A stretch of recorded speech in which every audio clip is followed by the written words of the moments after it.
Let's go. Umunsi umwe imbwa yagiye gushaka ubuhake ku nzovu. Imbwa ibwira inzovu iti nubwo nje kugushakaho ubuhake mpakwa n'umugabo utagira ubwoba. Inzovu iti ubona nakangwa ni? Imbwa iti nzemera mbyiboneye buracya. Imbwa iragenda yikinga ku gihuru. Inzovu igiye guhita imbwa iramoka. Inzovu iyumvise igwirirana yikoza mu kirere ijya kugwa kure y'icyo gihuru. Imbwa iti ndakubonye uri ikinyabwoba uwampa se umeze nkawe. Hanyuma ijya gushaka ubuhake ku ntare. Igezeyo irayibwira iti nje kugusaba ubuhake ariko ntubukana n'umugabo utagira ubwoba. Intare iti ndi umugabo sinkangwa n'umuntu. Imbwa iti nanjye nicyo nshaka. Imaze kumva ibyo iragenda nanone ijya kwishisha ku gihuru. Intare iraza igera iruhande rw'igihuru. Imbwa iramoka.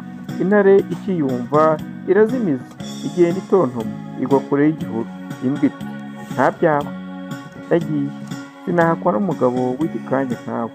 Imbwa imaze kubibona iti ubanza inyamaswa zose ari ibinyabwoba. Iti nsigaje kugerageza imbwa. Iragenda nanone yihisha ku kindi gihuru. Hinga ingwe ize kuhaca. Imbwa iyibonye iti hinga ndore. Iramoka yangwe ngo yumve kagasuzuguro kayo kayivamo iraguruka igenda ibwejagura igwa kure y'igihuru.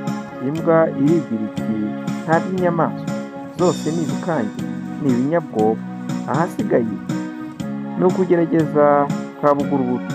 Bukeye imbwa irakugendera igera ku rugo rw'umuntu iravunyisha bati guma uze. Iragenda ibwira nyir'urugo iti ndashaka ubuhake.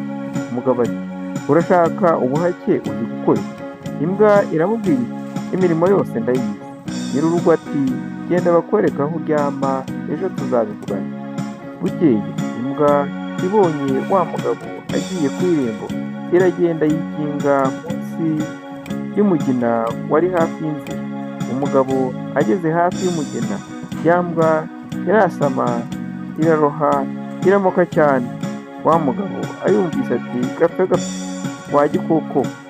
Akaraga icumu rye igihe agiye kuriboneza ya mbwa nayo iramutanguranwa iti uramenye ntuntere icumu ni wa mugaragu wawe. Icyo nashakaga ni icyo. Nari narasabye ubuhake ku nyamaswa zose makurwa nuko ari ibinyabwoba. Ngaha nabona umugabo ukwiye kumpaka koko. Buguru bubiri niwe utagira ubwoba. Niwe ngiye kuyoboka njye na bene zacu bose.